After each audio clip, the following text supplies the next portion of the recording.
Karena misalnya sering saya itu didatangi orang kaya, Gus saya ini punya uang banyak, ingin punya masjid biar dipakai orang Jumatan. Terus saya bilang, kamu ingin jadi orang baik betul apa baik versi Anda? Baik betul Gus. Tak ajarin mau, tak tersinggung. Mau Gus. Kalau Anda bikin masjid di kampung Anda, masjid terbaik di dunia sekalipun, yang bingung saya ahli fikih. Kok bisa? Kan terjadi 2 Jumatan, nanti sahnya yang mana? Kamu enak aja bikin masjid, kamu bikin masalah baru bagi kiai fikih di daerah kamu. Belum nanti orang terus migrasi ke masjid Anda karena lebih baik, koriknya lebih baik. Kamu membunuh masjid yang lebih tua, itu nggak sopan sekali, masjid itu sudah lebih tua kamu. Akhirnya mikir, nggak usah Gus kalau gitu, sudah apa saja, yang penting perintah jenengan. Assalamualaikum warahmatullahi wabarakatuh. Sebelum memulai pengajiannya, saya minta tolong ditonton sampai selesai agar tidak gagal paham. Dan semoga bermanfaat buat teman-teman semua, dan saya doakan buat teman-teman semua diberi Allah kesehatan, dijauhkan dari malapetaka, dan diberi rezeki yang berkah dan melimpah. Amin amin ya rabbal alamin. Oke, selamat menyaksikan pengajiannya. Al-Farah. Dalam Islam senang itu sudah ibadah. Jadi di antara ibadah terbaik manusia itu senang. Jadi kalau analoginya kita dikasih rumah teman atau mertua atau guru atau siapa saja, hal paling menjengkelkan itu ya sudah dapat gratisan gerutu. Gerutu itu geremeng. Nah ini kita sudah pakai buminya Allah itu gratis, pakai airnya ya gratis, pakai oksigen ya gratis. Kok masih gerutu, itu sudah jadi hamba yang nggak benar itu. Jadi bayangkan kalau kita pakai oksigen bayar, pakai buminya bayar, pakai airnya bayar semua. Kayaknya kita tidak mampu membayar. Dan kita sama Allah hanya disuruh ikrar, disuruh sujud. Pentingnya ilmu satu bahwa itu akan menjadikan satu perilaku. Misalnya begini ya, dulu itu kiai-kiai Jawa zaman dulu itu berpatokan karena dulu pemerintahan Hindia Belanda, saya ulang lagi masih pemerintahan Hindia Belanda. Itu dalil yang sering diutarakan itu sebaik-baiknya umara itu yang datang ke ulama, terus sejelek-jeleknya ulama itu yang datang ke umara. Tapi semenjak pemerintahan Indonesia dan kemudian ditandai beberapa tokoh kayak Gus Wahid putra Kiai Hasyim jadi Menteri Agama. Ada Gus Wahid putra Ki Wahab juga jadi Menteri Agama. Ada Ki Fathur Rahman, keluarga Mbah Maimun, keluarga Sarang juga pernah jadi Menteri Agama. Kemudian bersamaan dengan itu dibangunlah satu pegangan ilmu. Pegangan ilmu ini penting karena ini yang mengilhami semua orang Islam, terutama ya utamanya ulamanya. Ada seorang ustadz, seorang guru ngaji yang karena melihat rata-rata penguasa itu zalim ya, datang ke Harun Ar-Rasyid.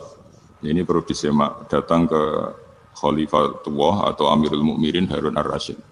Karena beliau seorang raja tentu terduga lah atau ya umumnya atau gimana lah istilahnya. Itu ya rata-rata ya agak seenaknya namanya raja, namanya penguasa. Ini dalam pikiran ustadz itu tidak mesti dalam fakta. Kemudian si ustadz itu matur, ya Amirul Mukminin, inni nasihun lak famusyaddidun alaika. Fala tajidanna fi nafsika syai'an. Saya ini mau nasihati Anda, kemudian saya cara nasihati itu keras. Tolong jangan dimasukkan hati. Dia bilang famusyaddidun alaika. Saya nanti kalau nasihati itu keras sekali. Tolong dimaklumi karena ini penting karena Anda harus dinasihati secara keras. Tapi sebelum nasihat itu diutarakan kata Harun Ar-Rasyid, karena beliau Bani Abbas dan beliau orang alim termasuk muridnya Imam Malik.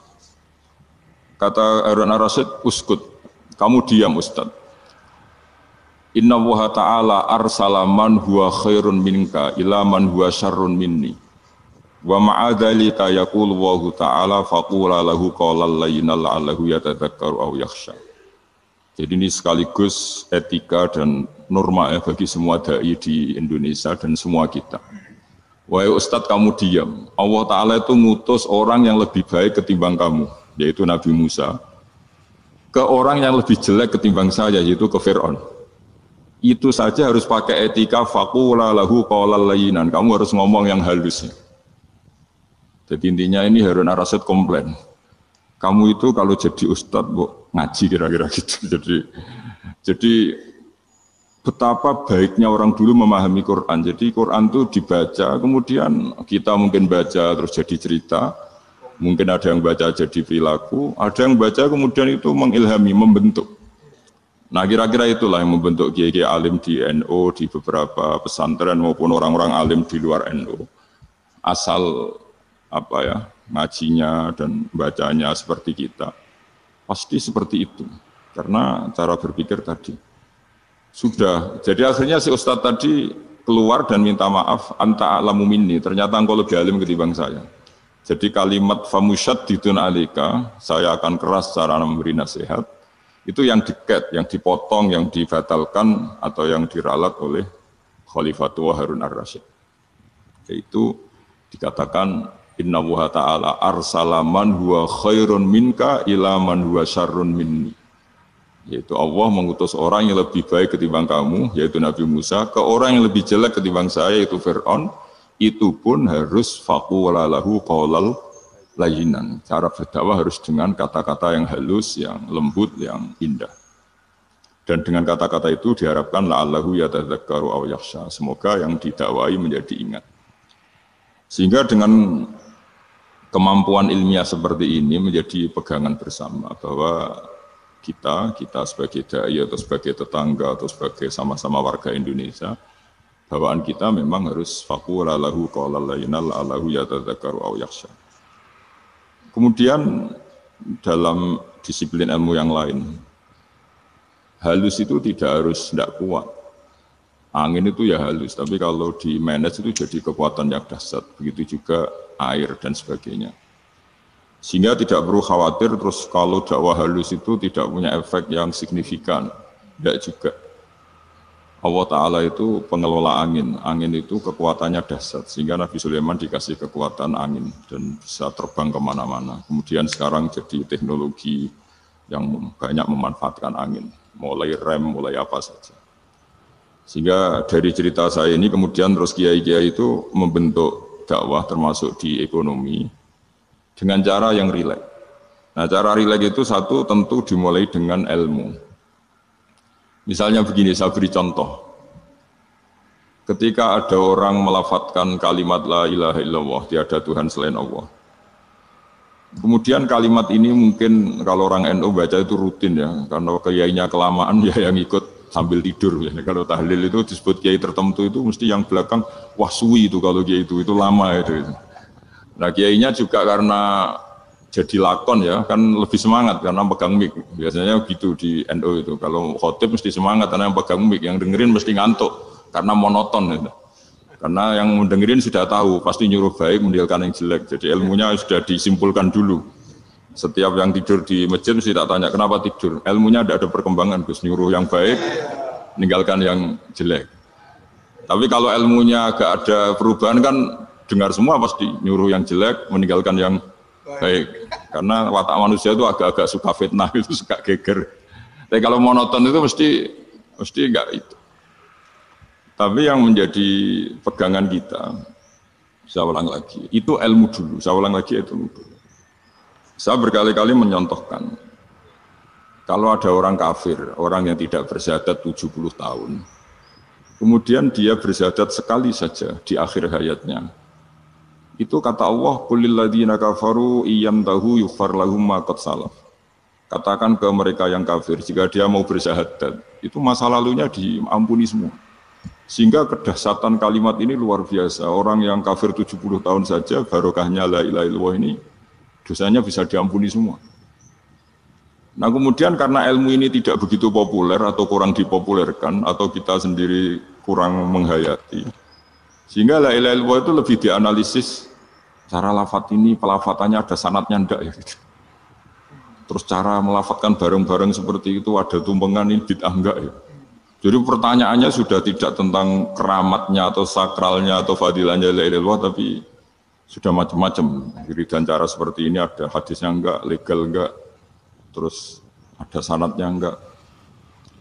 Jadi saya mohon semohon-mohonnya untuk teman-teman yang di Al-Iman itu harus ngaji ya. Ngaji itu nanti kamu tahu cara mandang sebuah ibadah atau perilaku atau apa sajalah tahu. Karena al-ilmu yurisul ahwal, ilmu itu bisa mengilhami cara pandang. Dulu yaitu saya ulang lagi, ketika zaman Hindia Belanda, karena pemerintahnya Hindia Belanda itu Ulama-ulama keras sekali, sejelek-jeleknya ulama itu yang datang ke Umaro. Tapi setelah era Mbah Hashim, era sampai Mbah Maimun, itu mereka peduli sama Umaro, sama semuanya sama-sama warga Indonesia yang ingin melihat Indonesia yang lebih baik. Sehingga banyak, ya kakak saya sendiri pernah wakil bupati, terus putra Mbah Maimun wakil gubernur. Ini teman saya Ki Hafid ya bupati. Semenjak itu terus, dan itu nggak lepas dari cara pandang. Yaitu cara pandang diantaranya adalah cerita tentang Nabi Musa yang Allah tetap peduli sama Fir'aun. Sehingga tetap didakwai Nabi siapa? Musa. Dan posisi Musa datang, bukan memanggil. Ya, cuma kayak sampai sekarang tuh belum pernah ke kantor bupatinya Pak Hafid. Karena kadang-kadang orang terus curiga mengajukan proposal, jadi agak repot. Ketemu bupati itu sialnya kiai kan mesti pikirannya orang bupati ini nyangoni, kiai ini disangoni itu terus kayak kita fakir miskin itu. Jadi makanya saya itu belum pernah datang. Tapi alhamdulillah karena beliau berambisi menjadi wakhirul umaro mayatuna babal ulama. Jadi datang tapi sangat ambisius ingin mengalahkan ulama karena dia kalau datang statusnya lebih tinggi. Ya tidak apa-apa, ini tawaduk tapi niatnya agak begitu tawaduk. Jadi datang. Jadi saya sering ke Jakarta tapi ya tadi jarang ya. Biasanya nganggarkan waktu hanya pas saja, tidak kurang tidak lebih. Biasanya ngajar di pondoknya Pak Kures itu di Baitul Quran ya. Hanya ngajar santri-santri itu. Nah, jadi pemahaman Quran dulu itu kata Imam Ghazali itu membaca Quran itu membaca, bukan bercerita. Kalau kamu membaca seperti ini, kunta qori'an, kamu pembaca. Pembaca itu yang mengambil pelajaran. Tapi kalau kamu hanya cerita, itu namanya kunta hakian. Sebenarnya Anda tidak membaca Quran, tukang cerita. Misalnya tadi, cerita Nabi Musa datang ke Fir'aun. Itu kalau kamu hanya cerita, wah dulu itu ada orang namanya Fir'aun, didakwai Nabi yang namanya Musa. Ya itu namanya tukang cerita. Kalau kamu pembaca tidak gitu. Betapa baiknya Allah, orang sengawur Fir'aun saja inginnya Allah masih ingin diselamatkan dengan mengutus Nabi Musa kekasihnya. Itu namanya kunta qori'an, kamu pembaca betul, bukan kunta hakian, kamu tukang cerita.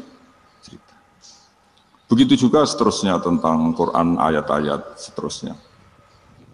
Sehingga yang diharapkan dari pembacaan Quran itu memang kita sebagai ahli baca, ahli mu'tabir ya, ahli yang ngambil pelajaran, bukan tukang apa? Cerita. Sehingga dulu ketika Sayyidina Umar radhiyallahu anhu ketika membuka Baitul Maqdis atau Baitul Muqaddas dan diajak syukuran, pesta-pesta makan itu. Beliau enggak mau. Ketika ditanya kenapa engkau enggak mau? Alasannya itu langsung beliau baca Quran. Jadi saya punya sekian contoh. Saya ulang lagi, saya punya sekian contoh. Orang-orang dulu dengan Quran itu menyatu, bukan sekedar dihafal tapi menyatu. Sehingga bawaannya itu sudah Qurani, sudah Qurani. Saya beri contoh pertama Rasulullah SAW, nanti Umar kedua. Rasulullah itu pernah nggak makan sampai 3 hari. Terus ditanya oleh sahabat, lalu kekuatan engkau bisa hidup apa? Menghentikan al-aswadani, maksudnya itu tamar dan air, hanya makan kurma dan air. Tapi beliau tidak ketemu roti atau tidak ketemu nasi lah kalau orang Indonesia. Ketika hari ketiga dikasih makan oleh sahabat, dipotongkan kambing, kemudian baru makan 3 lukmah, kira-kira ya 3 asupan nasi, berhenti. Padahal sahabat yang lapar sama dengan Rasulullah itu membayangkan Nabi itu sampai kenyang, sampai apa. Tapi ketika ditanya, seperti ini pun nanti ada hisabnya. Walatus alunna yauma idzin anin naim. Jadi acara makan-makan gini itu nanti ada hisabnya. Nabi nangis. Akhirnya sahabat nggak jadi nerusin makan. Jadi ketakutan orang dulu sama ketika Sayyidina Umar dijak pesta ketika memenangkan Baitul Maqdis itu. Inna wa ta'ala ayyara qauman. Allah itu mengkritik sebuah komunitas kaum karena apa? Adhabtum thayyibatikum fi hayatikum dunya wastamta'tum biha. Kamu adalah orang-orang yang jatah nikmat kamu sudah kamu habiskan di dunia. Adhabtum itu kalian habiskan jatah kenikmatan kamu di dunia. Wastamta'tum biha, kamu di dunia sudah berpuas-puas. Maka jatah Anda sekarang di akhirat habis. Sehingga Sayyidina Umar enggak mau pesta-pesta karena takut jatah nikmatnya habis. Kata beliau terus astabqi thayyibati, akan saya sisakan sisi-sisi kebaikan saya supaya Anda habis. Corong Jawa itu aja dientek-entekno biar jatahnya masih.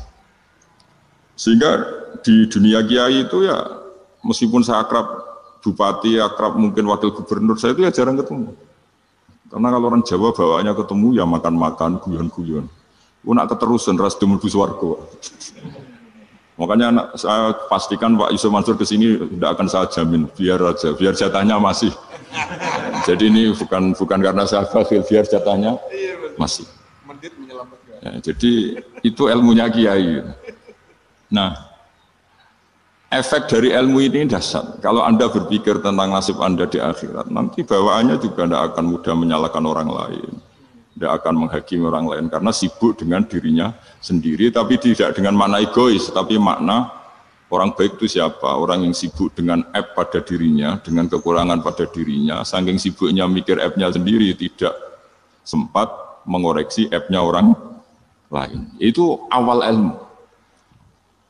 Ilmu itu tidak dimulai dari larangan. Kalau larangan karuan, tidak termasuk ahli surga, orang yang suka mengadu domba, tidak termasuk orang baik yang cari kesalahan orang lain. Itu namanya pelarangan. Tapi ilmu itu di atas nahi, di atas pelarangan itu. Kamu punya kesadaran bahwa kamu itu yang penting selamat dulu, jangan memikirkan orang lain. Dengan makna bukan egois, tapi dengan makna supaya tidak menyalahkan orang lain. Nah, saya termasuk ya boleh dikatakan kiai lah, yang paling fanatik bahwa semuanya itu harus dimulai dari ilmu. Ya saya ulang lagi, dimulai dari ilmu.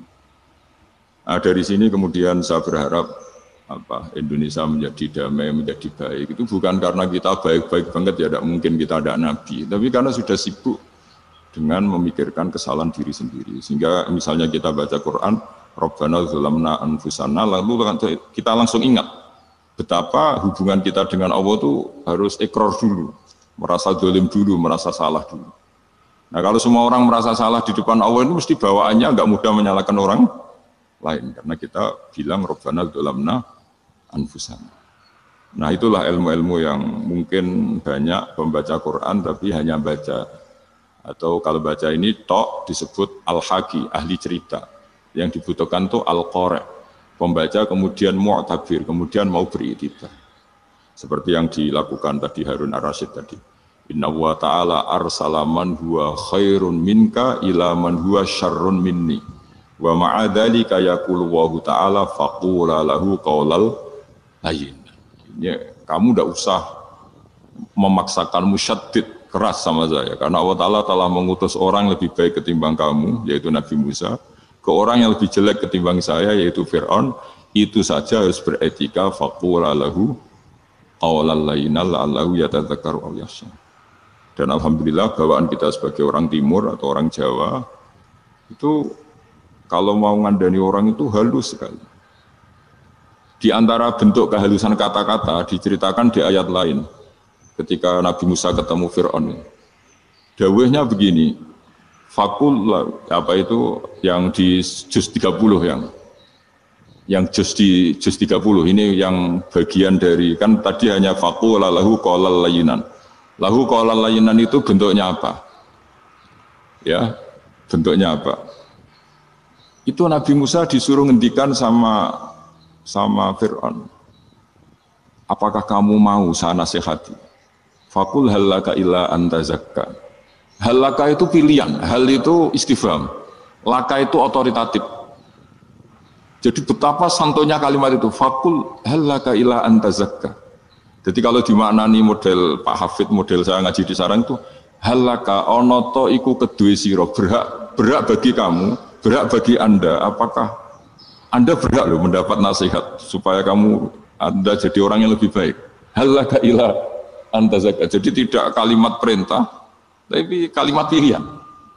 Apa engkau mau saya beri nasihat? Wahdiyaka ila rabbika fatakhsha. Dan saya beritahu kamu tentang Tuhan dan kemudian kamu menjadi orang yang baik, fatakhsha, orang yang punya khasyah, punya.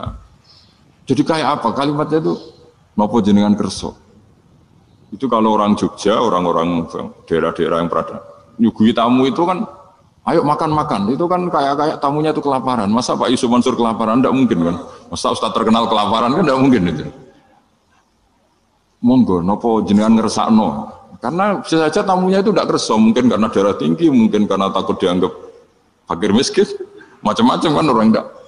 Itu kalimatnya itu halaka ila anta zakka. Kayak apa indahnya dakwah. Halaka ila anta zakka. Itu ada kata laka itu ya terserah jenengan mau enggak. Wa ahdiyaka ila rabbika fatakhsha. Nah, itu yang disebut membaca. Kunta qori'an la hakian. Anda benar-benar membaca Quran, bukan sekadar pencerita. Nah, kemudian ini yang terakhir saya juga baru, sebenarnya saya itu nggak pernah bilang sanggup itu, tapi Pak Ustadz Zakaria itu GR terus. Sampai tadi pagi itu saya belum tahu kalau ada acara ini. Ya karena saya kiai, jadi kalau kiai itu kan ingatnya sama Allah saja, kalau sama manusia itu rontok-rontok lali gitu. Itu bukan memaksa, ya memang lupa. Sejauh mana sih pentingnya manusia kan tidak penting coro ilmu tasawuf itu. Tapi karena ini titipan Rasulullah SAW terus menjadi penting kan. Dititipi umat gak jenengan itu yang sudah ngaji ngatur kiai ribet itu. Kiainya biasa ngaji kan, kiainya yang ngatur, santri ini enggak. Pak Yai ngaji tanggal ini jam ini. Itu kan mengabaikan semua aktivitas kiai. Padahal jam ini mungkin saya punya jam. Mungkin jalan-jalan atau ngaji atau mutolaah atau munajat, gara-gara Pak Zakaria ini terus Mas Tamam ini yang provokasi. Harus ngaji di jam ini, tema ini. Saya itu kalau ngaji ditentukan tema itu, ini memang saya agak keras di bab ini. Itu kayak ibarat gini loh. Saya ini dokter, kemudian ada orang yang sakitnya itu jantung, terus bilang ke saya, Pak dokter sembuhkan kukul saya. Wong penyakit ekstrimnya itu jantung, kok bila disembuhkan apa? Kukul. Kan gak penting, sembuh tidak sembuh, kukul itu kan gak penting. Jerawat itu. Kiai itu tahu kesalahan paling fatal manusia itu akidah. Jadi kadang-kadang mintanya ilmu yang tidak akidah, yang gak penting. Jadi kadang-kadang kiai itu ya digurui betul kalau di Indonesia. Misalnya ini tidak nyindir loh, memang marah betul kalau di bab-bab seperti ini. Tapi ini biar jadi ilmu masif, ilmu yang general. Saya ulang lagi ya, Anda jadi dokter, tahu pasien Anda ini penyakit jantung kronis atau sudah fatal lah sudah. Terus orang itu bilang, Pak Yai, itu Pak dokter, tolong obati kulit saya supaya tidak jerawatan. Kamu bilang ini orang aneh enggak? Aneh kan? Nah, kiai juga gitu. Saya sering itu ada orang mau haji gitu. Gus doain saya jadi haji mabrur. Pernah belajar haji Pak? Dereng. Mungkin enggak orang belum belajar nyupir terus kemudian minta didoain. Gus saya mau nyupir, doain selamat. Nyupir aja enggak bisa kok minta doa selamat. Harusnya urutannya kan belajar dulu baru minta doa. Tapi kali ini Aliman bener ngajaknya akidah dulu, ahli sunnah. Nah itu bener karena akidah itu hal yang prinsip memang harus. Kalau kebetulan nggak bener, taruh visi betul. Untungnya kok temanya bener.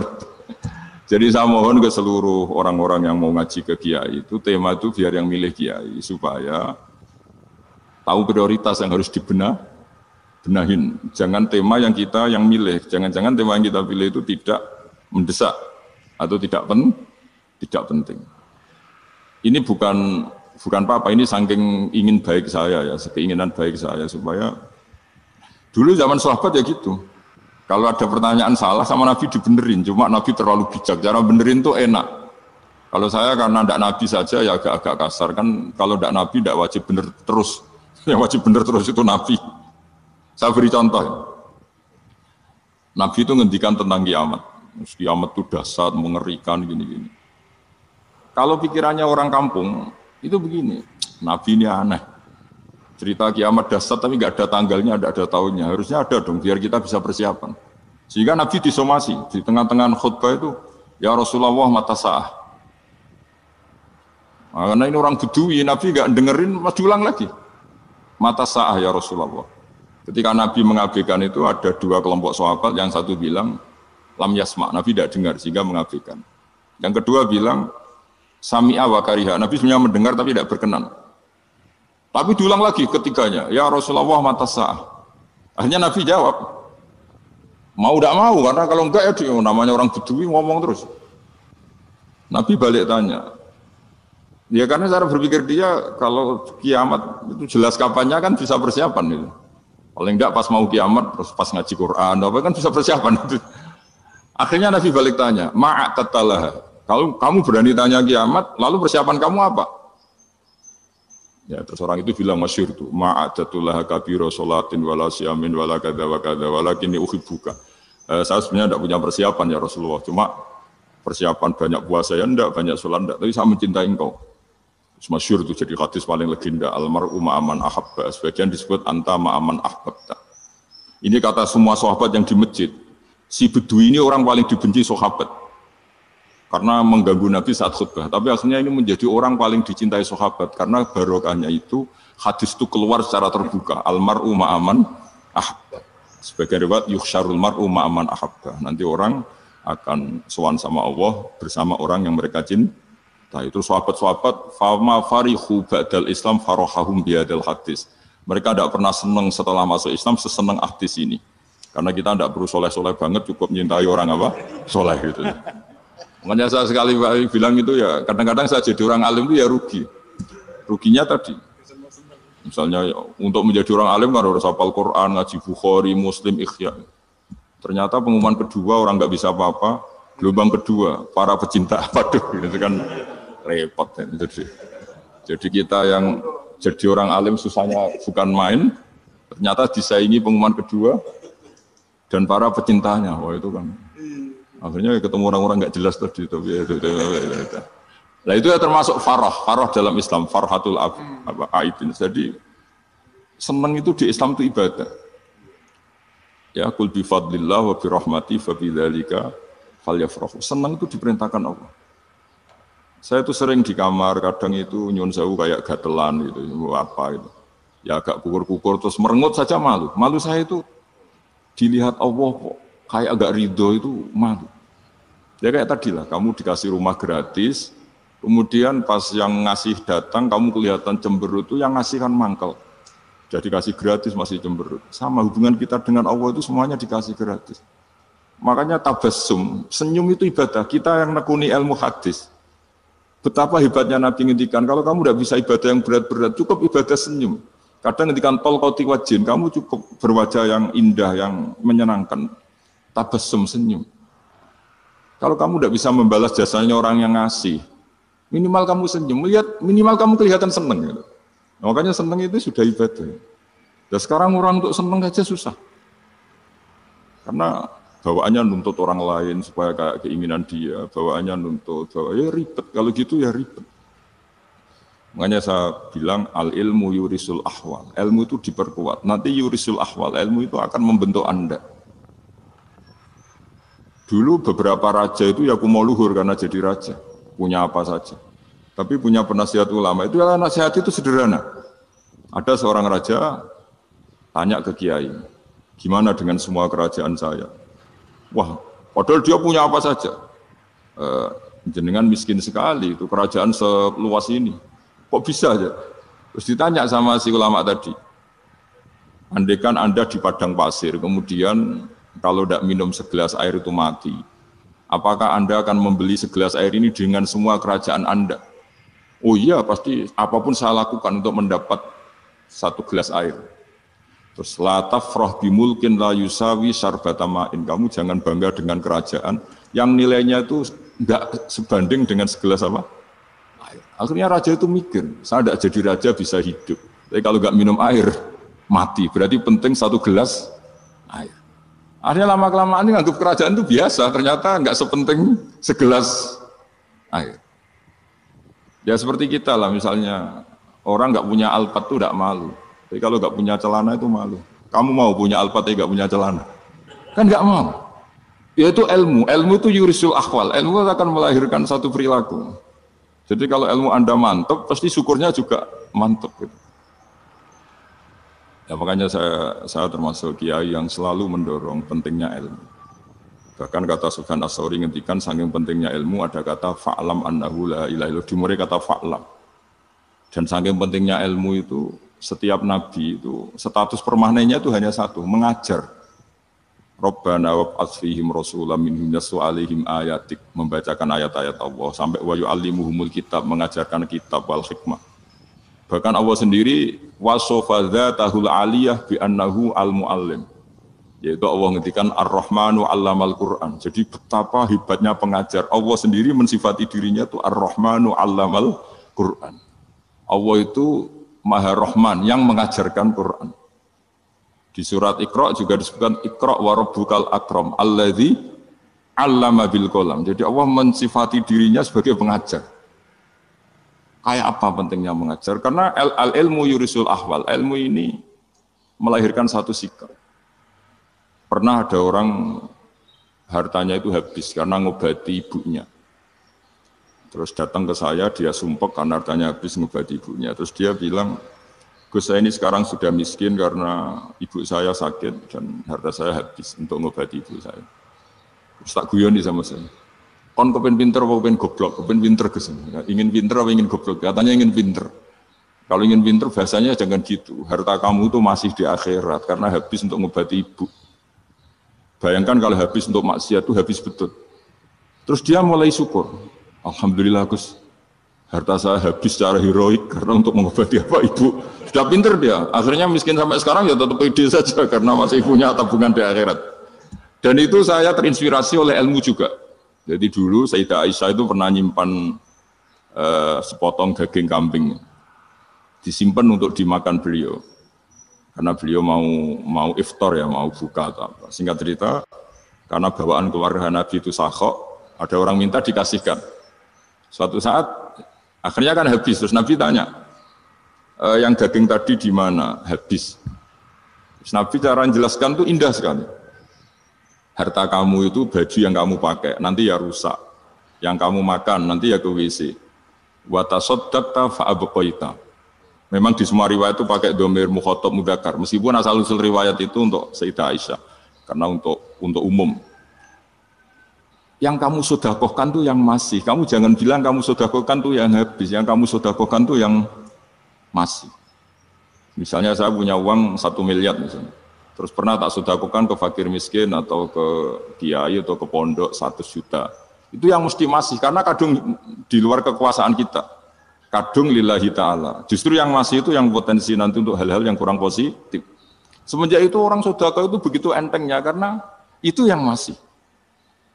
Ya tapi tentu sarannya yang tepat ya. Saya sekarang sering kampanye sedekah tepat. Karena misalnya sering saya itu didatangi orang kaya. Gus saya ini punya uang banyak, ingin punya masjid biar dipakai orang Jumatan. Terus saya bilang, kamu ingin jadi orang baik betul apa baik versi Anda? Baik betul Gus. Tak ajarin mau, gak tersinggung, mau Gus. Kalau Anda bikin masjid di kampung Anda, masjid terbaik di dunia sekalipun, yang bingung saya ahli fikih. Kok bisa? Kan terjadi 2 Jumatan, nanti sahnya yang mana? Kamu enak aja bikin masjid, kamu bikin masalah baru bagi fikih di daerah kamu. Belum nanti orang terus migrasi ke masjid Anda karena lebih baik, koriknya lebih baik. Kamu membunuh masjid yang lebih tua, itu nggak sopan sekali, masjid itu sudah lebih tua kamu. Akhirnya mikir. Enggak usah Gus kalau gitu, sedekah apa saja yang penting perintah jenengan gimana. Ya sudah. Jadi sedekah itu juga harus dibina supaya kalau orang kan bisa saja kan uang 100 juta itu untuk fakir miskin manfaat, ternyata untuk masjid yang sifatnya aksesoris, untuk lampu yang kristal yang mahal-mahal bukan yang pokok. Itu pentingnya ngaji ya. Jadi lagi-lagi al-ilmu yurisul ahwal. Ilmu itu melahirkan satu sikap. Jadi ketika ada masjid baru, kalau orang nggak bisa ngaji fikih, wow ada masjid baru, masjid banyak. Tapi kalau yang ngaji fikih ngerti, ini malah ada masalah baru karena ada ta'adudul Jum'atan. Gimana hukumnya 2 Jum'atan dalam kondisi yang tidak mendesak. Makanya sekarang saya baru kampanye itu. Dulu itu kalau ada masjid banyak itu kan faktornya beda ormas, beda pemahaman atau agak jauh, masih hukum sosial. Atau bawaan kondisi, misalnya di dekat UGM itu ada masjid kampung pertama, bawaan masjid karena ada kantor besar, atau bawaan ada pabrik besar, atau ada sekolahan besar. Tapi sekarang itu ada pertanyaan baru, ada masjid baru karena ada orang kaya ingin bikin masjid, itu gimana itu hukum? Nah, tapi kalau orang nggak nekuni fikih itu ya langsung wah bagus untuk bangun masjid. Bagus piye gene sing kangelan memfikihkan tadi. Nah itu ilmu. Jadi kalau yang tidak nekuni fikih itu ya tidak tersiksa, tapi yang nekuni fikih itu pasti tersiksa karena seperti itu tadi.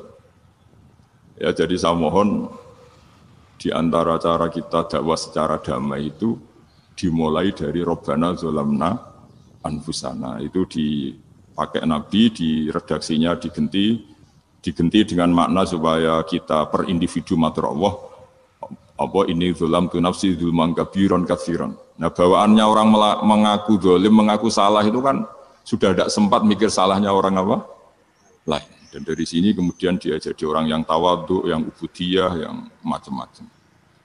Sehingga Nabi ini bukan dianggap ya, pasti penjelas terbaik. Terus Allah meredaksikan wa ma tuqaddimu li anfusikum min khairin tajiduhu indallah. Apa saja kebaikan yang kamu sudah berikan untuk Allah sampai akhirat, itu ya pasti kamu temukan di akhirat. Terus yang terakhir saya beri contoh orang peminta-minta sa'il. Itu Sayyid Ali Zainal Abidin kalau ada orang minta-minta, terus dikasih. Misalnya dikasih ya 100.000 atau 50.000 atau 10.000 sesuai kemampuan yang memberi. Itu marhaban biman hamala zadi ilal akhirah. Saya terima kasih ya, gara-gara kamu minta, uang saya jelas sudah sampai akhirat. Coba kalau di rumah, bisa aja untuk hal yang tidak positif. Jadi bawaannya itu, cara pandang itu rubah. Jadi sebenarnya kalau kita ngasih uang di masjid, ngasih kiai atau ngasih fakir miskin, ya uang itu yang masih, bukan yang habis. Itu wata sodak kata fa'abuqoita, yang kamu berikan itu hakikatnya yang masih. Karena sudah ada kamu otak-atik lagi, makanya disebut wakaf. Sebenarnya wakaf itu dulu secara makna lughat, saya ulangi secara lughat. Maknanya itu sudah berhenti, wakafun maknanya berhenti. Nah sodakoh itu dari kata sodakoh maknanya benar. Orang yang sering sodakoh berarti imannya benar. Orang yang uang sudah diberikan berarti dia sudah terputus, wakaf berhenti dari hubungannya dengan dia. Sudah dikasihkan berarti selesai. Sehingga wakaf dan sodakoh itu sebenarnya maknanya saling melengkapi. Kemudian orang-orang fikih karena ada disiplin ilmu tertentu, wakaf itu untuk sedekah yang permanen, yang abadi, kemudian sedekah untuk infak. Tapi itu kan hanya istilah-istilah dalam disiplin ilmu. Sebetulnya kalau pakai ilmu yang umum, sedekah ya bisa disebut wakaf ya bisa disebut apa? Sedekah. Karena maknanya sedekah itu wakaf. Wakaf itu apa? Qat'u raqabatil malik an hadal mal atau an mali. Hubungan pemilik harta ini terputus dari harta itu. Jadi misalnya saya sudah wakaf tanah ini ke masjid, sudah diterima. Buat saya kepikiran gadekan atau menjual sudah tidak bisa, sudah berhenti di situ saja hubungan saya dengan kepemilikan harta itu. Makanya disebut apa? Wakaf. Dan kalau saya wakaf berarti menunjukkan kebenaran iman saya karena sudah menafkahkan sebagian harta untuk Allah Ta'ala. Itu sodak. Makanya bahasa Arab itu gampang ya, kalau sodakoh. Orang kalau bayar mahar disebut sodak karena menunjukkan cintanya. Teman yang setia disebut sodik karena ya benar dalam berteman. Abu Bakar disebut as-siddiq karena sangat membenarkan kanjeng Nabi dan seterusnya dan seterusnya. Ya jadi semoga ayat tadi, dan saya mohon maaf karena ya memang saya kalau ngaji ya alami seperti ini, tapi insya Allah barokahnya alami itu menjadi ikhlas, tidak tasonnu, tidak riya. Mante sapane wong lam yakbal ora nampa sapa man rukhsata wa ing rukhsah Allah. Orang yang tidak nerima rukhsahnya Allah Ta'ala. Jadi orang wajib-wajib dilakoni terus kadang-kadang mergo dadi identitas isin ninggal. Kalau wong biasa puasa Senin Kamis saking terkenal puasa Senin Kamis sampai muka napa isin. Iku dosane kok Gunung Arafah. Wis hadis iki apa lho, wis ra puasa Senin Kamis. Jadi ala kenapa ora puasa Senin Kamis nampa rukhsah pengiran ini orang nompo jadi gak ngelakoni. Karena mengkono iku ali ngatasi mamlat ismi yang disopo mislu jibali Arafah iku koyok gunung Arafah. Jadi pengiran itu ya aneh sing apik to. Jadi misalnya ana wong maca Quran kok yakin ra di sepuro iku dianggap ngenyek Quran. Wong wukuf ning Arafah kok nyangka dosane ra di sepuro dianggap ngenyek pengiran. Mulane ana wong wali iku mergo ndablek. Dene wong ndablek ra wali iku goblok-gobloke wong. Jadi ke daftar wali lewat jalur nopo. Tapi potongannya ya tetap wali. Maaf saya potong sedikit ya. Terima kasih yang setia menonton channel ini. Kalau bila video ini bermanfaat, tolong sekali di-share kepada kerabat terdekat atau teman-teman supaya kita bisa menambah wawasan dalam beragama dan bermanfaat bagi kita semua dan keluarga kita. Share video ini ke semua orang yang kiranya membutuhkan cerahan. Oke, selamat melanjutkan pengajiannya. Terima kasih. Dadi wali niku gampang. Dadi dene kok ora dadi wali wis bejane wong. Engko tak terangno carane dadi wali sing gampang-gampang ae. Nak mbok bar Ramadan tak deloke wis masuk ta urung. Nah ora tak sidang nongko. Ya dadi kan ora dadi wali usul ning pengadilan kudu dimenangno. Rawahu ngene hadis sapa Imam Ahmad. Wasiratu te syarat iku dumatun, wasiratu tawi siratul mustaqim dumatun peteng. Wasiratu te dalan lagu maring sirat wal yaqinu yakin. Wa te kang yakin tahqiqu tasdiki ku benerno barang sing tasdik, tahqiqu tasdiki. Iku tahqiq dalam benerno. Maksudnya kamu punya otoritas pemikiran yang akurat. Kanggo benerno bil ghaibi kan barang ghaib. Niki sing dadi ibadah kula nganti ketemu pangeran. Tahqiqu tasdiki ku duwe akurasi benerno. Bil ghaibi lan barang ghaib. Carane bi izalati kulli ghaibin kelawan ngilangno saben-saben sing dadekno kemamangan. Bi izalati kulli ghaibin kelawan ngilangno saben-saben barang sing dadekno kemamangan. Pun kula baleni nggih saking awal wal maqalat rabi'ah kula terangno ya. An-Nabi Bakrin Siddiq radhiyallahu anhu dawe az-zulumatu khamsun. Dawe Abu Bakar kegelapan itu ada 5. Mergo Abu Bakar wong saleh, nek kegelapan yo luwih akeh. Dadi ora pati apal nek jumlahe akeh ora pati apal. Roe muk piro? 5. Nah, zaman akhir ora trimo 5 ribuan napa? Ribuan. Nomor 1 hubud dunya. Seneng dunya. Seneng dunia macam-macam, seneng pangkat, seneng apa saja yang tidak mengantarkan ke akhirat. Iku darani napa? Dunia atau apa saja yang murahan iku darani dunia. Kalau terangno definisi dunia, dunia kata dana ya dunuan. Ana sing ulama nasrib sangka dania terus ditakhfif hamzah dadi daniah. Daniah terus ditakhfif hamzah dadi ya daniyah. Daniyah terus ngikuti wazan fula jadi dunya. Jadi anggar barang sing hina iku jenenge apa? Dunya. Utawa barang sing dekat iku jenenge dunya. Mergo maknane dunya ku saiki, dana iku maknane dekat. Akhirat nanti. Srungokno wae kok kowe suwe-suwe paham. Sehingga sesuatu yang tidak murahan kayak sujud, kayak sedekah, kayak ngaji iku ora dunya. Ini kesaksian akhirat. Sehingga ketika Ibnu Khaldun itu Allah itu ngeritik dunia ya yang perlu dikritik. Bahkan kadang akhirat pun dikritik pangeran, swarga pun kadang dikritik pangeran. Nak waya perlu dikritik karena ada konteksnya. Ada apa? Konteksnya. Misalnya begini. Saya punya kitab namanya Khilyatul Auliya atau Baqatul Asfiya. Saya sampai sekarang belajar kitab itu terus. Ini sekitar 14 jilid. Ini kitab indukan Ihya. Saya berkali-kali ngomong di mana-mana. Imam Ghazali dalam hal mana Kibul Akhyar, sejarah orang-orang pilihan itu nginduk kitab nama Khilyatul Auliya itu 14 jilid. Dalam ilmu tasawuf beliau nginduk kitab jenis Kutil Qulub, ini karangan Abu Thalib Al-Makki. Dalam fikih tentu beliau nginduk gurunya Imam Haromen.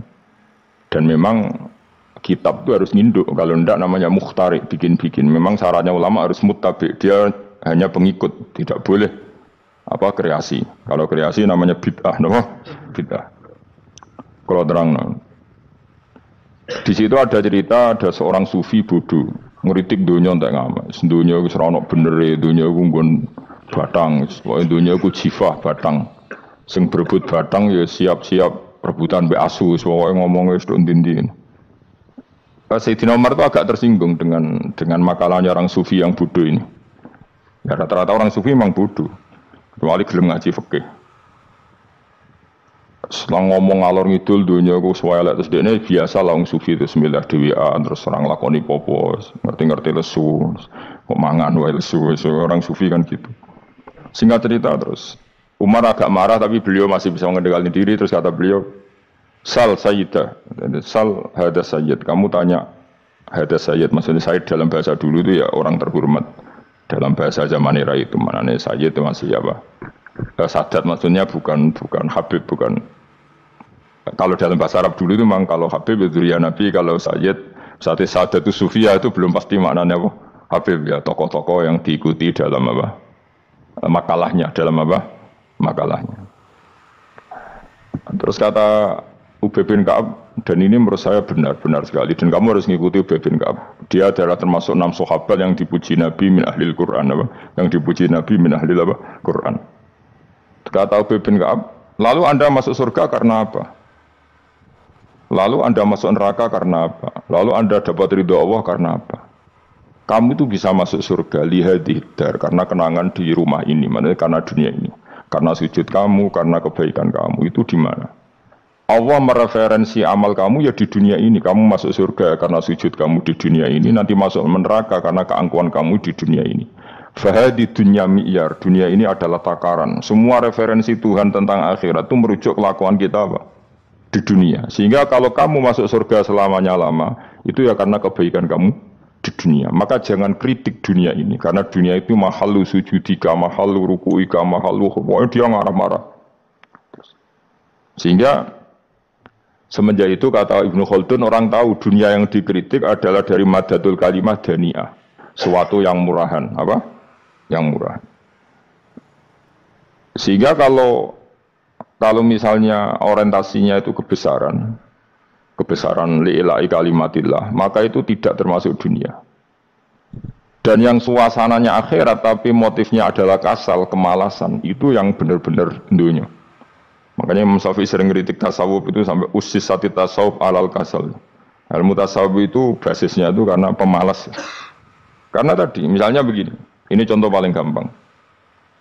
Zaid itu di daerah pinggiran. Di daerah pinggiran di mana Islam itu minoritas. Terus dia ingin kaya raya supaya bisa bikin masjid atau bikin komunitas Islam. Atau dia ingin jabat jadi lurah supaya nggak ada pelarangan orang sholat karena dia yang punya otoritas bikin aturan. Atau kalau mungkin skup lebih besar, dia ingin jadi bupati supaya daerah situ familiar dengan Islam karena pejabatnya Muslim. Itu tidak dunia karena semua orientasinya untuk mengawal sujud, mengawal kebenaran. Tapi kalau kamu di daerah pinggiran, kemudian milih dewean, kabeh kersane pangeran, sidik-sidik kersane pangeran, terus kamu meninggalkan aktivitas dakwah, itu yang dunia, karena motivasi kamu adalah al-kasal, malas dari mewarnai buminya Allah ini dengan sujud. Ini yang banyak orang sufi salah faham. Makanya orang sufi harus ngaji fikih. Bendekne roh, dielingno wong alim, wong fikih, nak kitmanul ilmi ku haram. Kitmanul ilmi haram. Menyimpan ilmu itu haram. Tidak memberi kontribusi dalam proses orang sujud adalah haram. Tidak memberi pencerahan pada umatnya Nabi adalah haram. Menikmati keasikan yang pangeran dewi adalah haram. Dia harus diingatkan gitu terus. Kalau enggak, itu bahaya bagi agama ini. Makanya dulu itu enggak ada orang sufi yang enggak ngaji ulama fikih. Sekarang kebalikan, malah orang sufi darani fikih mau kulit dia wis tok hakikat sembrono. Oh tak tobat nonton anak ketemu aku. Itu bahaya, paham seperti itu tuh bahaya. Karena sekarang itu sufi itu jadi identitas kesalehan. Jadi yang rumah kome sufi koyo sak dhuwure ahli napa? Fikih. Itu bahaya. Karena tadi sufi itu akan ngeritik dunia sepedas-pedasnya. Kemudian ujung-ujungnya meninggalkan dunia, kemudian happy-happy asik pangeran dewean dan membiarkan umatnya Nabi ini berserakan kemana-mana, tidak terlibat sama sekali, tidak memberi kontribusi sama sekali. Cara bahasa gampangane orang gelem amar ma'ruf, gak gelem nahi mungkar. Tapi bahasa amar ma'ruf nahi mungkar kan saiki dadi gerakan ekstrem, makanya ora tak bahasa amar tidak peduli, tidak mulang. Mergo saiki bahasa saiki repot terus. Paham ini penting kalau terang. Jadi kalau baleni malih iki. Sing dimaksud dunya ketika dikritik pangeran iku dunya sing sangka kata dani'ah, sesuatu sing murahan, sing enteng, sing nafsu, iku jenenge napa? Dunya napa? Dunya. Tapi ketika sesuatu itu baik dan mengarah kepada Allah, iki jenenge dunya iki masru'atul akhirah. Maka dunya itu di dua status napa? Siji masru'atul akhirah. Dan ini status yang harus kita pakai.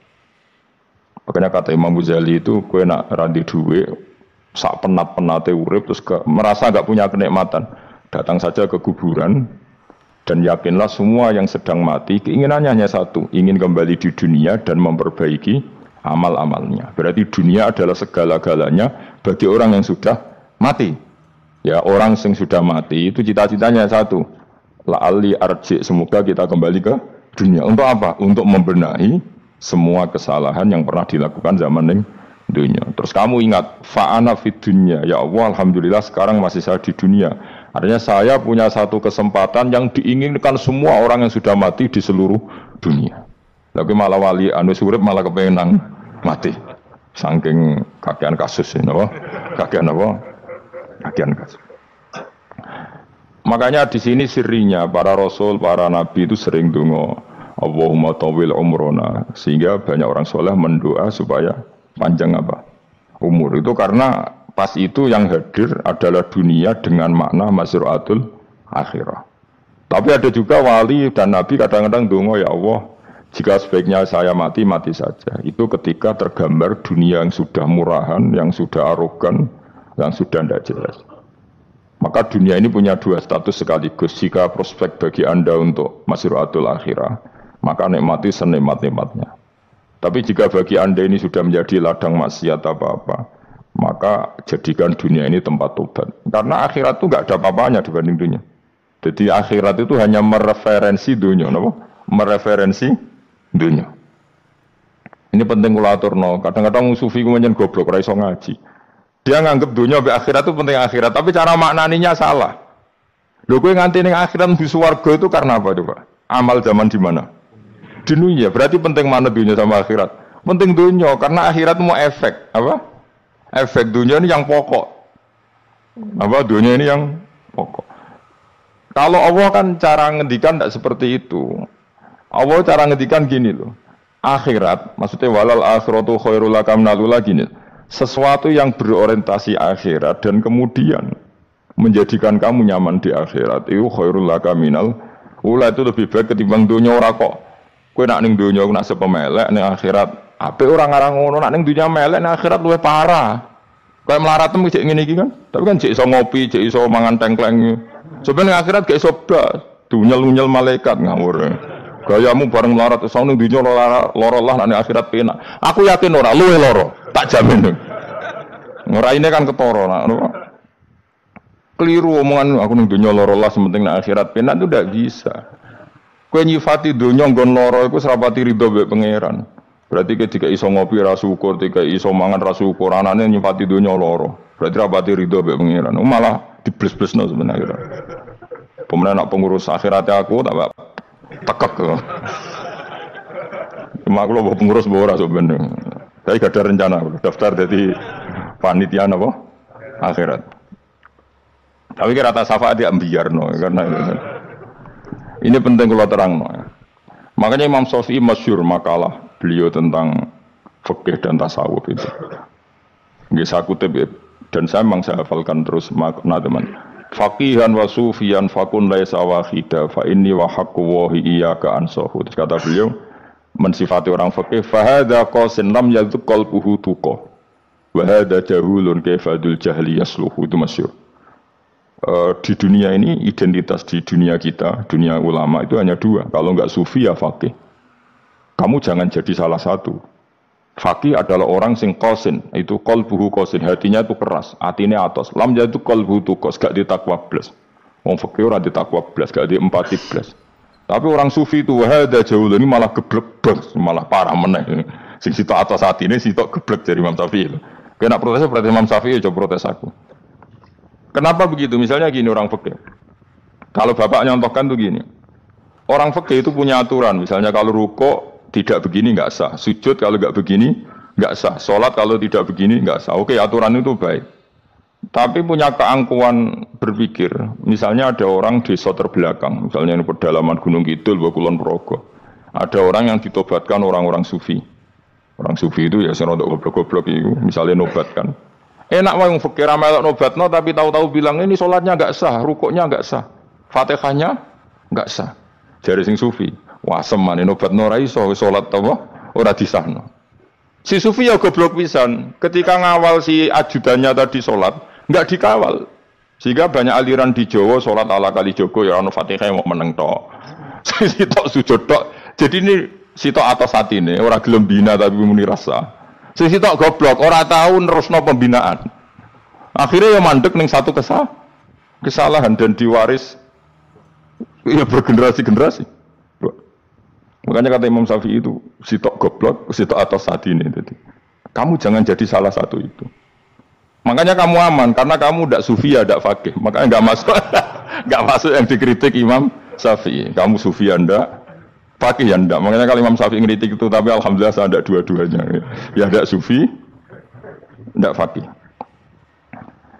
Karena orang sufi itu kalau ditelusuri itu memang kesalahannya terlalu banyak. Kecuali dia mau ngaji fikih. Kenapa? Kecuali dia mau ngaji fikih. Kayak tadi misalnya, sampai Imam Syafi'i zaman itu duka yang menghentikan usisat tasawuf alal kasal. Ilmu tasawuf itu dibina.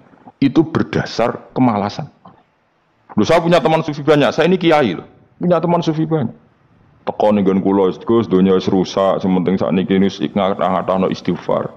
Memangnya kita bisa diistighfari pangeran di sepuro pangeran ketika kamu orang alim tidak mulang?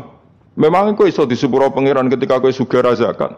Memangnya kau iso di sepuro pangeran wis kere ra nyapu masjid teko Jumatan, bareng ngrokok itu usep-usep ning pojok masjid bar mulai. Enak wae. Ana keran coplok wis dibarno. Memangnya kamu bisa jadi orang miskin seperti itu kemudian dimaafkan Allah? Tidak bisa. Kamu harus terlibat dalam proses sholat.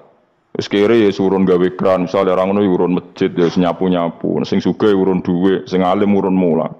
Kok enak? Dunya bangke rusak terus kabeh dhewean. Menengi sampean kedhewean neraka ra tak baturi ya ngono. Ndak bisa, sufi seperti itu ndak bisa, tuh kriminal. Malah Imam Syafi'i dalam satu makalah kowe sok tasawuf, awan wis rondok ngene. Saking ekstrimnya beliau. Nah, kenapa Imam Ghazali muji orang sufi? Kitab-kitab Risalah Qusairiyah muji orang sufi itu sufi-sufi sing koyo kowe. Sufi-sufi yang belajar fikih, napa? Sufi-sufi yang masih mau belajar fikih. Kok enak? Jadi sufi itu maknanya sidik-sidik. Zaman lu rusak itu tidak seperti itu. Nak rusak, ya mana pengiran kon melok dandani. Nah, ketika rakan didandani sebetulnya enggak masalah, karena ada alternatif. Misalnya gini, ada mobil rusak enggak bisa dipakai. Memangnya mobil hanya itu. Kan ada mobil yang lain itu jenis fakih. Ini enggak, kamu punya pemimpin hanya 2 atau 3 lah, biar enggak nyindir. 3 atau 4 lah. Ketika 4 ini orang ini gagal, seakan-akan Indonesia gagal. Memangnya Indonesia hanya punya orang 4 itu, goblok sekali kita berpikir gitu. Segoblok-gobloknya apa? Memangnya Indonesia itu milik siapa? Kenapa kamu menggantungkan sama 1-2 orang, 3-4 orang? Gampang aja cari alternatif. Terus tapi kan harus lewat pemilu, khusus ngenteni pemilu 5 tahun cepat. Mustafa Rokin jokno jadi calon presiden. Nak kemen dadi negara tahlil. Karena dekne piye apa ngomong ekonomi ya ora iso. Ngomong wisata ya haram, ngomong budaya haram. Ngomong badan usaha milik negara ya ora roh den. Lamun langsung dibagi-bagi. Tapi kelirunya kita selalu begitu. Ketika kecewa sama pemimpin, seakan-akan dunia ini tergantung pemimpin itu. Mana ada dunia ini dipasrahkan sama makhluk oleh Allah. Dunia ini milik Allah, nggak pernah dipasrahkan makhluk. Bahkan kiai mati pun nggak ngefek pada agama. Dulu sahabat meninggal agama jalan, wali songo orang-orang pilihan meninggal agama jalan. Karena Allah tidak ridho dunia ini, agama ini, dunia maupun agama dipasrahkan sama seseorang. Allah yang mengurus dunia ini. Apa nak konglomerat mati terus wong melarat kabeh? Enggak kan? Apa nak wong soleh mati terus wong bejat kabeh? Enggak. Allah yang mengurus agama ini, mengurus dunia ini. Saking goblok nak ono kecewa mbek makhluk itu. Terus ya Allah, terus seakan-akan dunia ini runtuh. Orang pegatan saake saya kira ono sing lanang. Banyak orang pegatan terus untuk bojo luwih apik. Bojone mati sing wedok malah makmur akeh to ora. Makanya pangeran anggap manusa iku entek-entekan. Allah nate ngendikan gini masalah pegatan. Unik ngendikan pangeran. Ya rodok manekno wong pegatan. Wa iya tafarraqa yughnillahu kullam min saati. Kamu tidak usah takut dalam suami istri itu bercerai. Wa iya tafarraqa, jika 2 suami istri bercerai, yughnillahu kullam min saati, bahkan satu-satunya per 1 dari kedua mempelai ini bisa dikasih lebih kaya. Banyak enggak wong pegatan terus akhirnya lebih makmur. Dan kenangannya untung pegatan Mas dhisik aku untuk bojo sing dhisik wis. Aduh, selemu goblok. Engko sing lanang karena bosen dijudisi ya untung saiki di bojo konak bojoku sing dhisik. Banyak enggak orang pegatan kemudian kenangannya itu baik sama yang sekarang. Dengan yang lalu mau gerutu tok, banyak enggak? Banyak. Dulu kita punya pemimpin yang cakap, yang otoriter. Zaman itu pun didemo. Coba kita ini kan mulai dulu anggere pemimpin didemo, kok cek urip pantes didemo kok es mati digo kelangenan. Kelakuan kok ngono. Mulai dhisik nganti saiki. Kiai juga gitu, zaman urip dikerwiti, kok bareng mati kiai penggantinya dikritik ora koyok kiai dhisik. Iku ora ya coba 66 Pak Karno dikritik, orde baru diurus gitu tuh. Nabi yang ngono mangsamu mau presiden tok. Nabi ku kan mukjizat iku ngaji. Jadi mukjizatnya Nabi ku ngaji. Jare masyarakat pun mukjizat ora keren blas. Mukjizat iku kudu nganggo tongkat. Dadi seru napa? Dianggap Nabi Harry Potter. Jadi Nabi itu mukjizat kok mulang itu mengatur logika supaya mapan nikmati Allah dan Rasul itu mulang. Mereka agak seneng, mat. Caraku nabi-nabi dhisik ku ditongkat apa mat. Dadi seru apa? Seru main seblak pokoknya seru lah. Nabi sempat tertarik, ya kepengen ditongkat tahu Nabi tua. Kita ya sangar lah apa. Jadi Nabi ngalor ngidul gak apa. Tongkat kan ana sing nglawan blus terus kecemplung segoro. Kan ya seru lah misalnya ono Yogyo macam-macam tutuk terus likuifaksi do tenggelam kan seru lah apa. Nah jawab pengiran lucu. Dia matke njuk tongkat gampang nah masalah tongkat. Sekarang ngetokno wit kan gampang tongkat itu. Memang samu tongkate Nabi Musa terus digawe dikei mori terus dikei minyak ya ora dijupukno wit diketokno memang samu. Wong sing hebat itu sing nyekel dol ora per.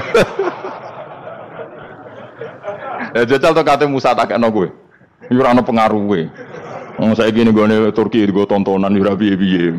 Lah nek mbate jek aktif Pak Turki nantang Israel duel. Lah wong di tongkate Nabi Musa kok digertak Israel rawani. Lah nek tongkate iku tenan nak oh sing sakti sing nyekel dul ora kok perkara tongkate.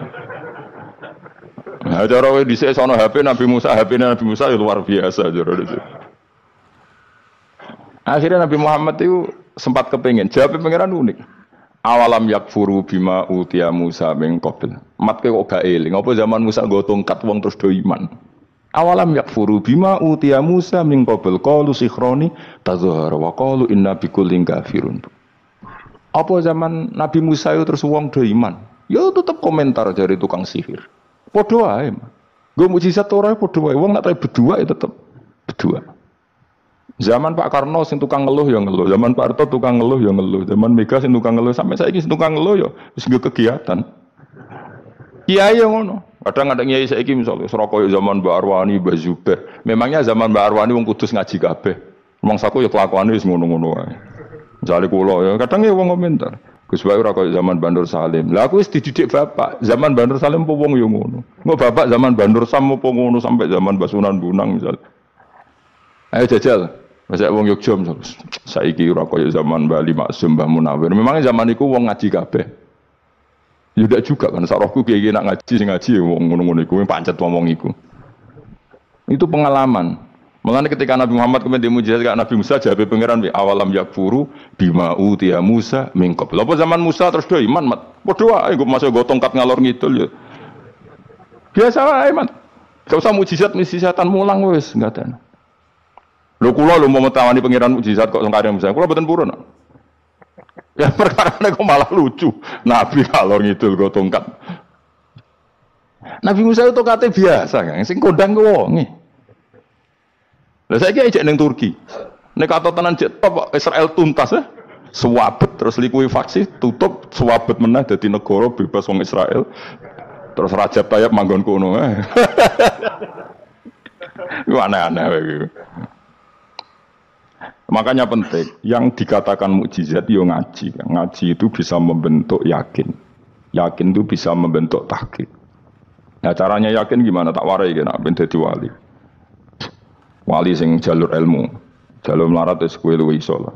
Wali ku jalure akeh. Alim yo iso dadi wali, zuhud dadi wali, melarat yo iso dadi wali. Syaratnya ridho ora kepengin sugih. Ya syaratnya melarat dadi wali ridho ora terbersit kepengin sugih ora tau muni lho umpama aku di dhuwit ora dadi wali muni umpama tok wis ora dadi wali. Dadi fa inna law taftahu amala syaiton karena mengatakan umpama iku wis buka pintu setan. Jalur apa ke? Nah alim syaratnya hafal Quran, hafal ribuan hadis. Ayo nak zuhud syaratnya ra di HP, ra anan. Nak fakir ra oleh diangen-angen ae milih ndi. Apa rasa dadi wali? Gak usah ya. Kalau terang, ini penting. Kenapa saya sering kritik orang sufi? Karena sufi sekarang itu beda dengan sufi dulu. Di Jawa Timur itu keluarnya para kiai ya gitu. Kalau ada orang ikut thariqah tertentu, terus gak gelem ngaji takrib, akhirnya elinge pangeran suwengi tapi sesucine keliru. Masalah didik anak bojo keliru karena ya mau sementing la ilaha illallah terus maca la ilaha illallah terus itu gimana? Kalau kita iman sama Allah, itu iman dengan aturan-aturan Allah. Misalnya kita seneng cawe wedok, terus mbok sebut jenenge tok, kono njuk wedak ra mbok kei, njuk mangan ra mbok kei. Terus kamu tidak mempelajari sing disenengi pacaran ku apa?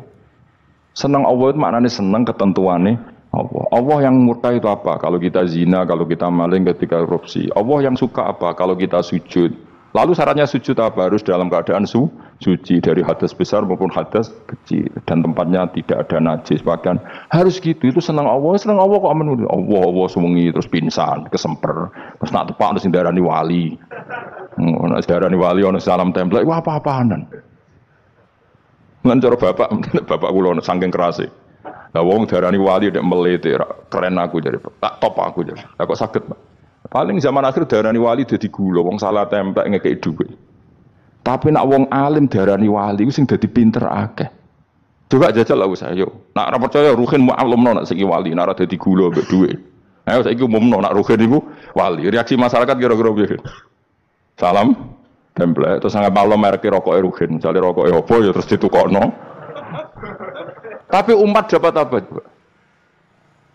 Tapi ketika orang terkenal alim, umat dapat banyak karena bisa ngaji. Caranya sesuci biaya, caranya zakat, biaya yang wajib zakat apa saja. Caranya dekat. Tapi saya gak wali kalah be, apa wong alim kalah be wali. Kulo ini diceritani Gus, kulo nek wong alim Gus. Jejer be wong terkenal wali, kulo harus salaman beda nih. Ya akhirnya melarat salam. Maksudnya salaman kok ono maknane ning Jawa Timur. Ora usah diterangno maknane opo. Wah kere, wah gue padha wae wong alim kok kasut to. Dekne kok kasute perkara hasile iku. Iku ya sarap pisan padha wae. Sing kanca kula niku. Tapi sebenarnya kita harus jadi pelajaran.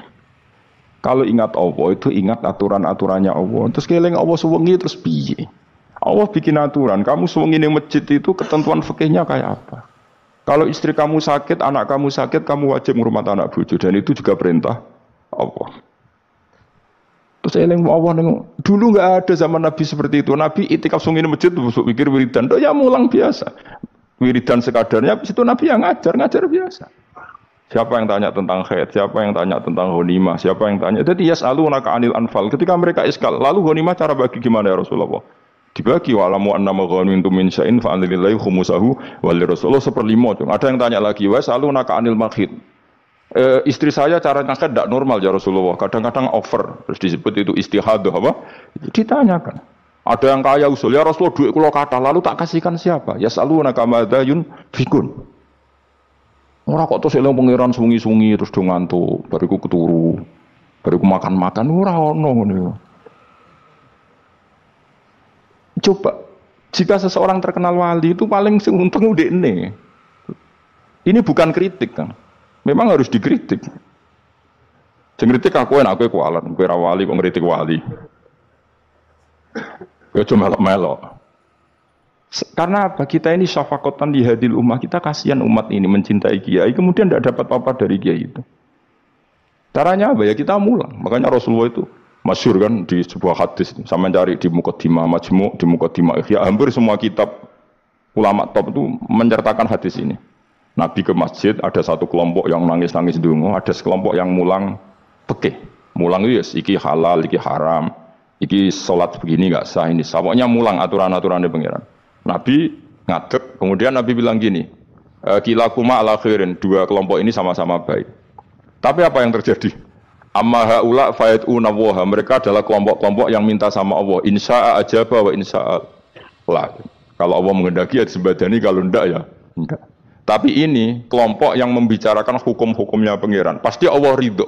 Wa innama bu'istu mu'alliman, memang sing jenenge Nabi itu untuk mengumumkan halal haram, maka Nabi terus ikut yang kelompok belajar tadi. Karena yang dikatakan coba Nabi diutus jadi Nabi itu apa? Saya tanya, bikin aturan, caranya tawaf ke Ka'bah begini. Dulu tawaf itu wudu, dulu tawaf itu bawa hubal lata, dulu tawaf itu dengan penuh kemusyrikan. Nabi datang, cung tawaf itu aturnya gini, enggak boleh ada yang berbau syirik. Caranya tawaf 7 kali, baca kalimat ini. Sa'i juga gitu. Dulu yang namanya sa'i itu setar megang berhala Isaf. Nanti di Marwah megang Nailah. Setarnya gitu. Dari kesirikan ke kesirikan. Terus Nabi datang, nggak boleh megang Isaf dan Nailah. Harus dibongkar. Dimulai dari labbaik Allahumma labbaik la syarikalah innal hamda wa ni'mata laka wal mulka la syarikalah. Itu Nabi. Sehingga saking ekstrimnya sahabat itu dulu nggak mau disuruh sa'i. Ndak ya Rasulullah, kita ada sa'i. Tempat yang dulu kita syirik di situ. Karena kalau sofa setarnya pegang Isaf, nanti kalau di Marwah pegang Nailah. Itu nama berhala. Terus Allah menurunkan inna sofa al-marwata min sya'airillah faman hajjal baita wa i'tamara fala junaha. Istilah pangeran fala junaha. Kalau kamu sudah Islam enggak apa-apa sa'i. Kenapa bilang enggak apa-apa? Karena dulu pernah sahabat merasa dosa, karena itu dulu basis kemusyrikan. Jadi ini penting saya utarakan. Lagi-lagi yang digerakkan Nabi adalah aturan main dalam hidup ini. Apa? Aturan main. Lho kula wingi pasaran wingi niku kula mucal napa sampeyan? Kula mucal Minhajul Thalibin. Karangan Imam Nawawi, kitab fikih. Mergo kula niku mangkel. Kadang wong alim terus darani wali. Darani wali ngono wong teko njuk pangestu. Kadang kurang ajar meneh wong ape kaji njuk ndongakno kaji mabrur. Luwih parah meneh. Nak kula tak wamuk tenan. Kowe nak langsung ndongakno wong iku kaji mabrur padha karo ana wong ra iso numpak sepeda motor. Iki kula badhe numpak sepeda motor, ndongakno slamet. Wong belajar ya ora kok njuk ndongakno selamat. Mestine iku takok sik carane numpak sepeda motor piye lagi njuk ndongakno selamat. Wong isi soe ra mesti selamat. Iki rong iso apa? Ya iku lho badhe numpak sepeda motor ndongakno selamat. Aneh gak pertanyaan seperti itu? Permintaan minta selamat ketika kamu tidak bisa naik motor itu aneh gak? Aneh. Kalau kamu mau haji, takok sik syarat rukunnya haji, baru minta didoain haji mabrur. Ini ndak masyarakat tahu-tahu minta haji mabrur. Oh nak tonggo kula tak bisa itu. Untung ngomong Rembang rawat tak kula. Dadi ora ono sing wani. Agar mereka haji, Gus kula badhe haji supaya sah piye Gus. Tak ulang. Tak ulang tenan. Selain tentu belajar di manasik. Paling tidak dengan fatwa seperti ini orang terbiasa nak tekone manasik dirungokno. Napa? Kadang ya ora tekone manasik ngantuk tok. Itu tidak bisa, harus diwarai. Misalnya tawaf dimulai dari Hajar Aswad dan usahakan menjauh dari Ka'bah 1 meter atau setengah meter. Karena kalau terlalu mepet Ka'bah, takutnya tadi nginjek pondasi Ka'bah. Jadi tidak ngitari Ka'bah tapi tawaf di atas Ka'bah. Kedua, kalau terlalu dekat, kiswah Ka'bah itu mulat tohah bitit. Kiswah Ka'bah itu penuh dengan minyak. Dan kalau terlalu dekat menyentuh, padahal orang ikhram itu enggak boleh nyentuh kiswah. Jadi harus diterangkan. Malah lagi kaji merugi kalau gitu terus dungo nangis servisnya akeh. Itu apa-apaan? Mau dibawa kemana agama ini? Kemudian sing dungo suge gini nangis tenanan oleh nyangon itu akeh. Nah cara bapak nangis itu serupat zaman. Serasa nangis-nangisan dan ada di kiai. Pokoknya ulang nak ragilem es ben ngono. Tobat song ini tobat yang marah ini utaknya ini marah ini. Coba contohkan analogi hal yang gampang. Ono wong ra iso numpak sepeda motor datang ke kamu minta didoakan selamat, aneh ndak? Urutannya ya belajar apa? Sesuk ono wong ra iso salat, dongakno salat kula niku makbulah. Makbulah mbahmu. Takbir ar Fatihah ar ya kabeh itu ono urutane. Lah itu ulama. Jadi makanya Rasulullah hanya gabung sama yang mualliman, yang guru. Dan ketika Allah nyifati Rasul itu apa coba? Rabbana wa ba'ats fihim rasulam minhum yaslu alaihim ayati wa yuzakkihim wa yu'allimuhumul kitab wal hikmah. Rasul itu sifatnya yang diulang-ulang pangeran itu yaslu alaihim ayatika, membaca ayat-ayatmu. Artinya apa coba? Mulang kan? Wa yuzakkihim, membersihkan akhlak-akhlak mereka. Artinya apa? Mulang kan? Wa yu'allimuhumul kitab wal hikmah. Artinya apa? Mulang. Nabi itu disifati dalam satu ayat itu gayanya ada sampai 3 kali sifat, tapi maknanya mulang kabeh. Yaslu alaihim ayatika, artinya apa? Membacakan ayat-ayat Allah, artinya apa? Mulang kan? Wa yu'allimuhum, artinya apa? Mulang. Wa yuzakkihim, bersihkan mereka, membina, artinya apa? Mulang. Makanya saya pernah ketika tawaf, anak-anak sarang yang idolakan saya itu, Gus saya ingin di depan multazam jenengan berdoa. Saya yang ngamini karena doa jenengan saja moh. Ngaji sih, nak ngaji kok tak dengar, nak eling, nak ora yo Gus. Ya Gus, oke jam 2 malam kita di atas tingkat 3 kalau nggak salah pas itu di Mekah deh. Mulang Bukhari Gus, kalau ngaji Bukhari begini, ya tak ulang. Jam 2 saya ngajar sampai subuh sekitar 2 jam. Habis itu lagi donga tengah pemultasan. Kula donga sederhana Gusti, bocah-bocah niki mugi-mugi wonten gunane teng umati Rasulillah, purun mulang mboten kedunya. Ayo amin ya, amin. Wah.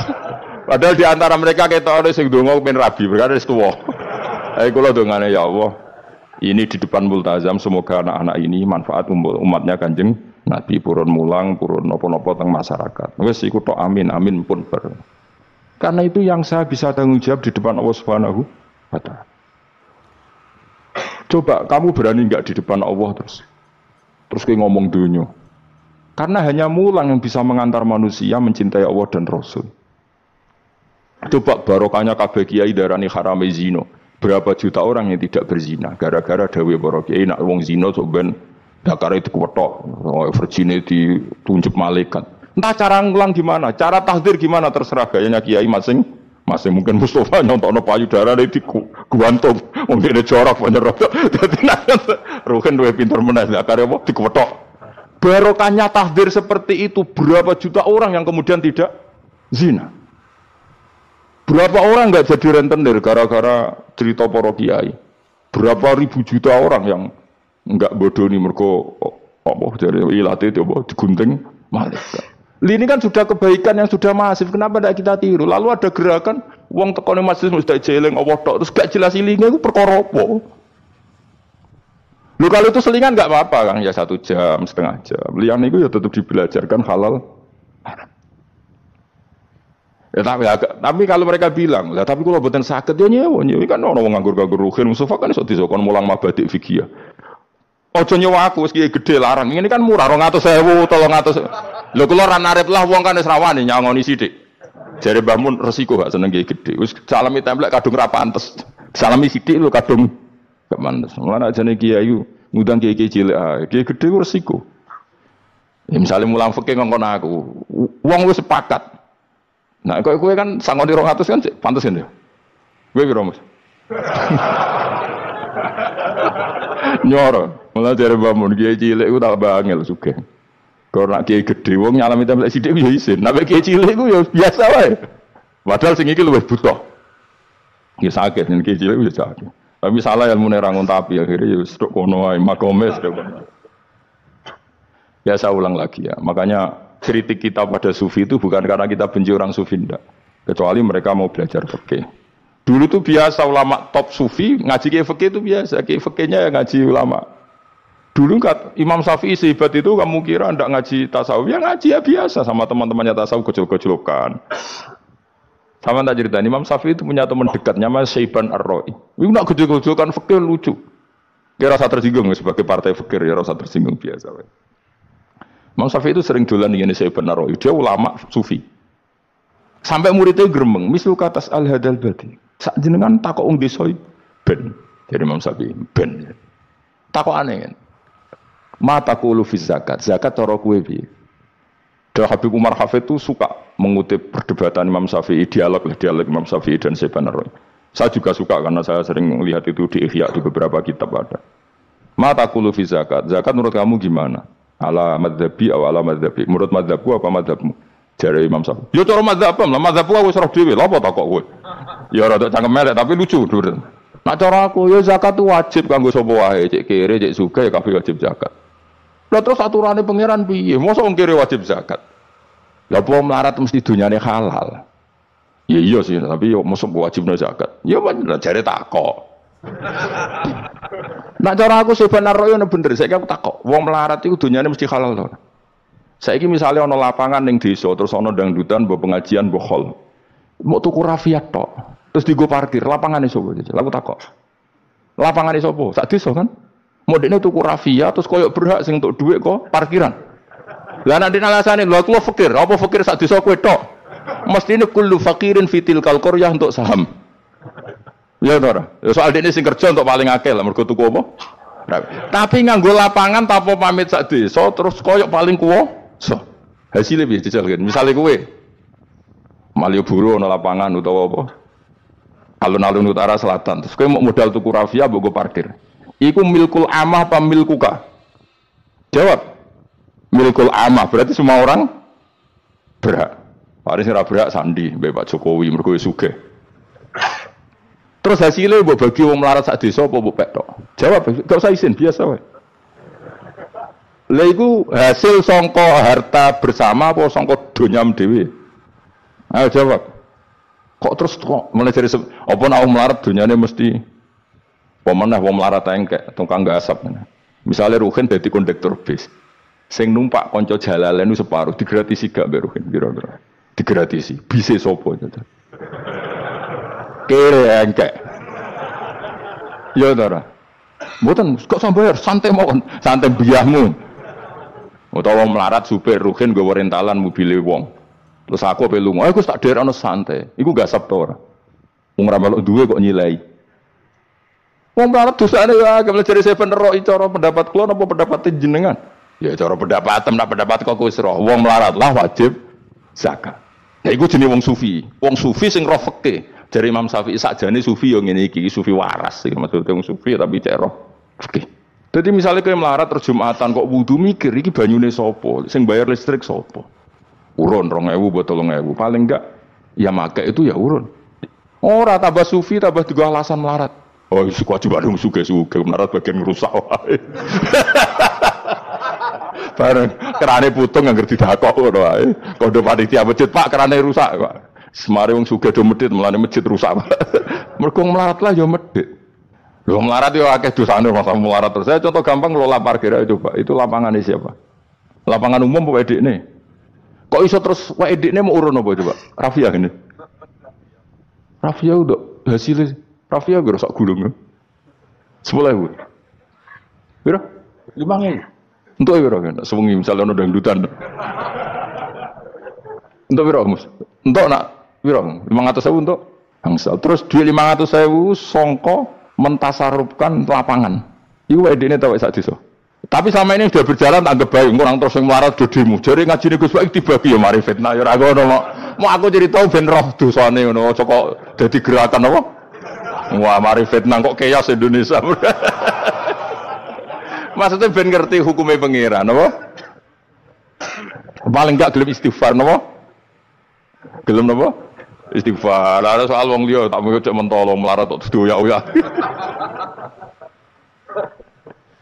Maksudnya kalau dari Imam Syafi'i ya sakjane hukum ngono, tapi kan terus lucu.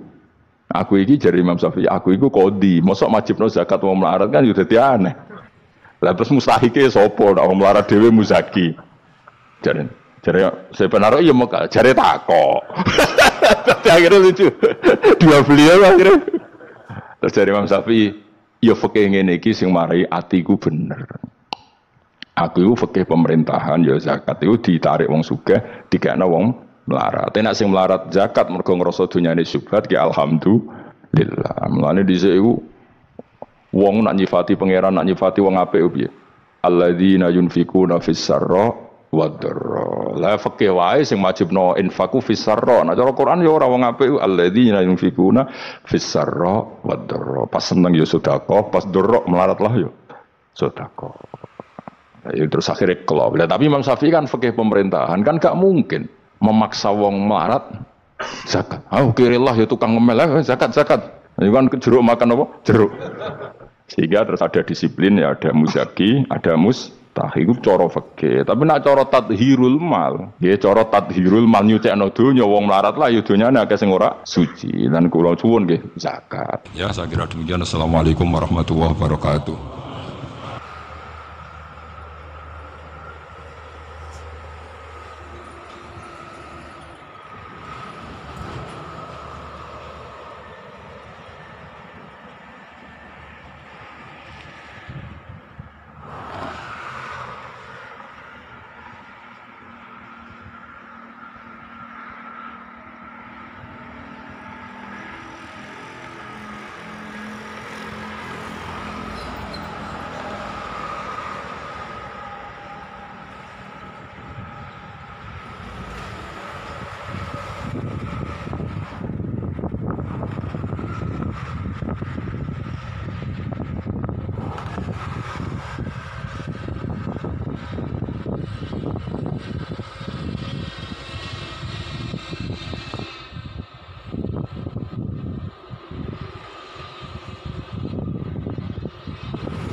Oke, terima kasih sudah menonton pengajian kali ini.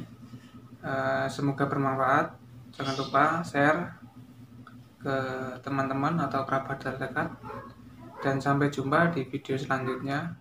Assalamualaikum warahmatullahi wabarakatuh.